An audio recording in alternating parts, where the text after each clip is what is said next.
Vamos lá, pessoal, vamos fazer uma análise, então, em relação à responsabilidade do locador e à responsabilidade do locatário.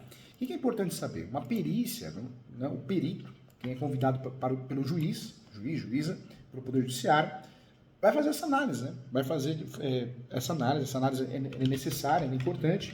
Em regra, nós já estudamos aqui, a responsabilidade do locador é pela estrutura do imóvel. Pela estrutura do imóvel.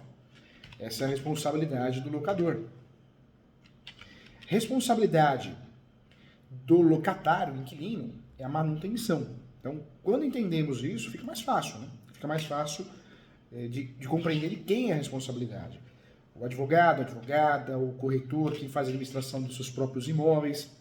Precisa ter isso na ponta da língua, porque se gaguejar, né, ninguém vai querer pagar, ninguém vai querer assumir a responsabilidade. É do brasileiro isso, ninguém vai querer assumir a responsabilidade. Então a ideia é essa, a responsabilidade, segundo a doutrina, julgados, estrutural, sempre do locador.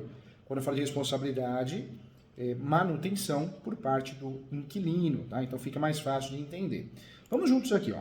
O locador, gente, ele é responsável por garantir as condições de habitabilidade. Guarde isso. O locador, seja proprietário ou possuidor, ele é responsável sim, por garantir as condições de habitabilidade. Esse é o termo, tá? Esse é o termo, inclusive, que vários peritos, né, utilizam. Habitabilidade da propriedade alugada. Lembrando que o locador pode ser possuidor, posse ou proprietário. Também é de responsabilidade do inquilino, o locatário, cuidar da manutenção do imóvel durante todo o período da locação. E aí fica mais fácil, né, gente, a gente compreender e não errar. Então é importante tratar sobre esse assunto.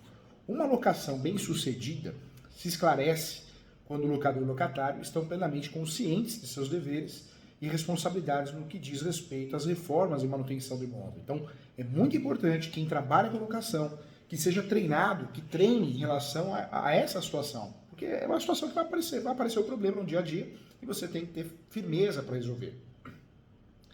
Essa consciência mútua, ela permite, inclusive, que ambas as partes trabalhem em conjunto para preservar a integridade do imóvel, garantindo também a sua durabilidade e valorização ao longo do tempo. Ao compartilhar essa responsabilidade, tanto o locador quanto o locatário, gente, contribuem também uma relação harmoniosa e bem-sucedida durante todo o período da locação. Isso é fato, isso é real.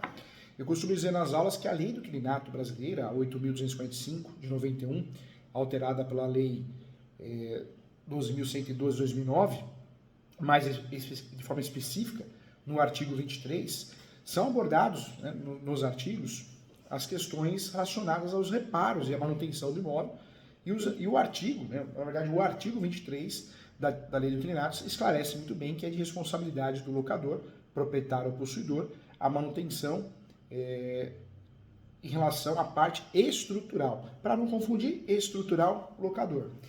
Manutenção no dia a dia, manutenções, benfeitorias, eu estou falando sim de responsabilidade do inquilino. Então, a responsabilidade do locador é estrutural.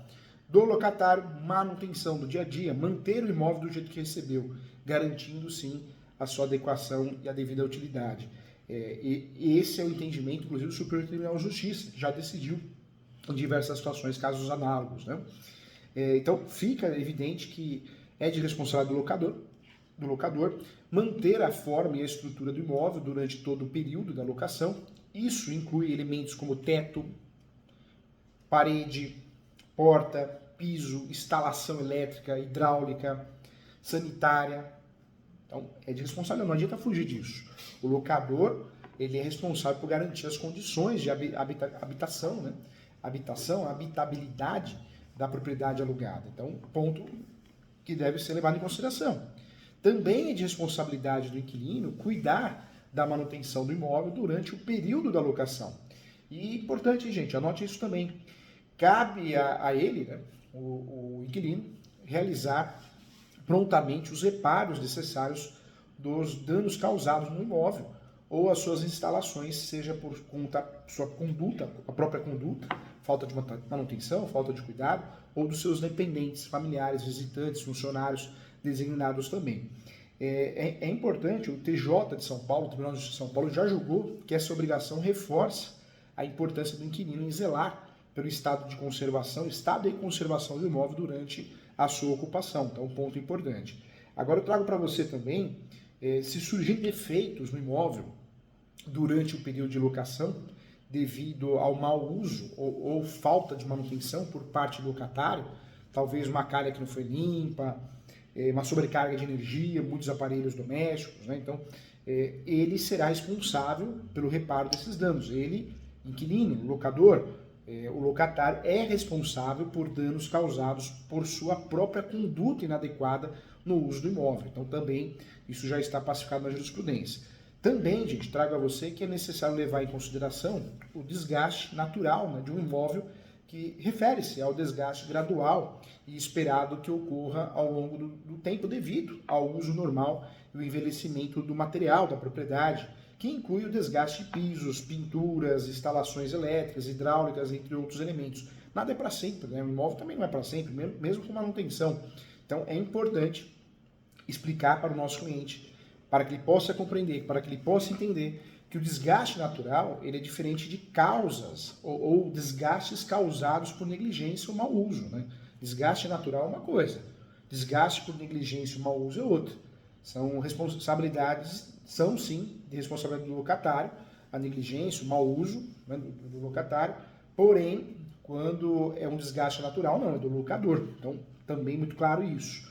Um corretor de imóveis, quando presta esse serviço, faz a administração, ele tem que ter essa ciência, né? Inclusive durante a vistoria, durante todo o processo de locação também é essencial garantir a segurança tanto do proprietário quanto do inquilino. E esse profissional que realiza a administração de bens tem que realizar a vistoria minuciosa do imóvel com fotos, imagens antes da locação, justamente registrando de forma detalhada as condições e eventuais danos existentes. Isso ajuda a evitar disputas futuras no mundo judicial, né? No poder judiciário. Então é muito importante, não pode fazer de qualquer jeito essa manutenção, essas benfeitorias, né? Precisamos tomar cuidado com isso, porque faz toda a diferença essa análise mais cuidadosa, faz toda a diferença, né? Então muito cuidado.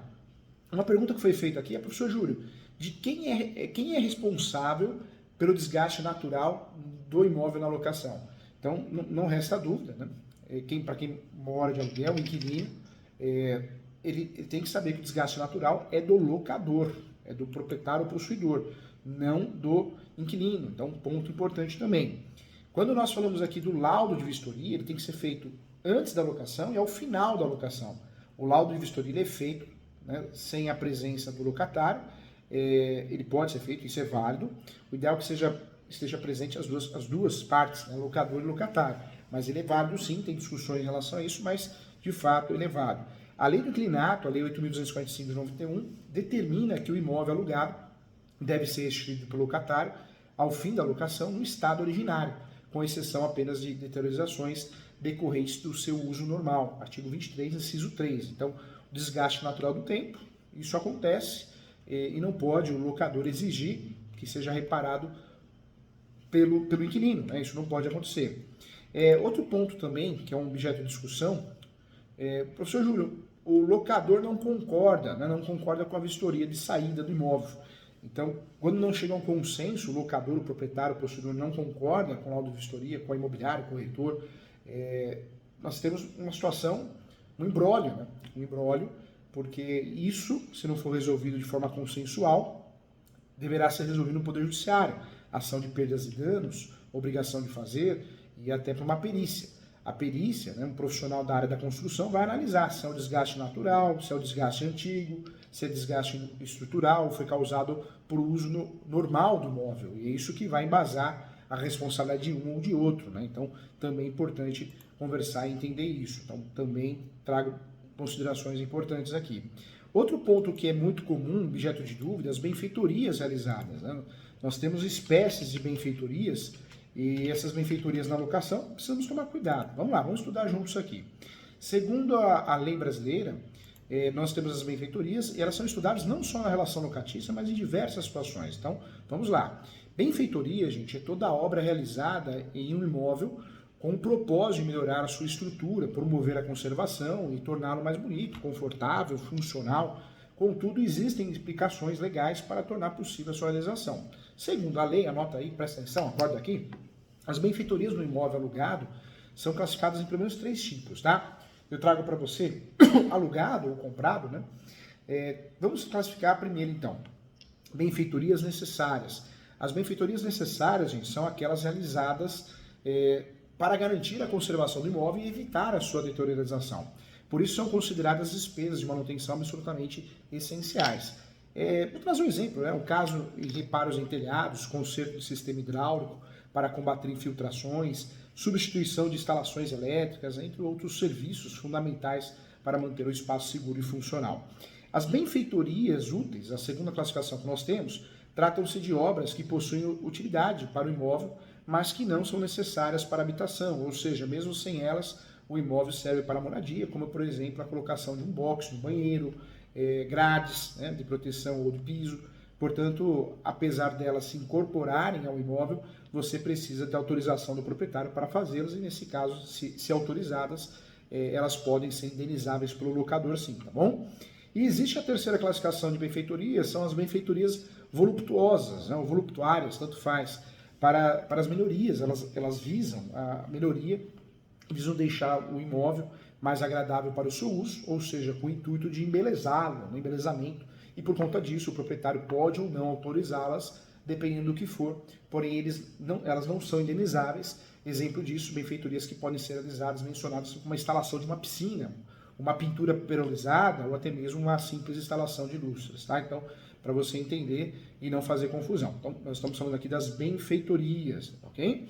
Então, dentro desse objeto do nosso estudo aqui, manutenção estrutural, locador. Manutenção dia a dia, né? Manutenção propriamente dita, é do locatário, ele tem que manter o imóvel.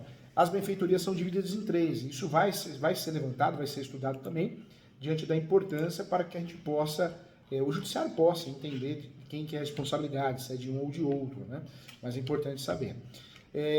Nós sabemos que, segundo a jurisprudência, por mais que você faça benfeitorias, guarde os comprovantes, mas o que vai ser analisado, se ela é considerada voluptuária, se ela é considerada uma benfeitoria de embelezamento. Então, isso vai ser levado em consideração e pode trazer o sucesso na demanda ou não, né? De fato, é isso que vai trazer o respectivo sucesso na sua demanda ou não. Então, por isso eu falo para você sempre tomar cuidado, explicar para o cliente que tipo de benfeitoria ele está fazendo, por que fazer benfeitoria sem autorização. O ideal é sempre comunicar a imobiliária, a construtora, a incorporadora, em diversas situações. Então, falando de locação, mas em qualquer situação eu preciso comunicar em relação à benfeitoria, porque ela pode incorporar o imóvel. Na locação, mais ainda. Então, muito cuidado em relação a isso, para não gerar confusão, tá bom? Quando nós falamos de benfeitorias, então, nos interessa muito, porque é o resultado prático, de fato, de quem vai assumir essa benfeitoria. Então, eu espero você na próxima aula. Muito obrigado e até já.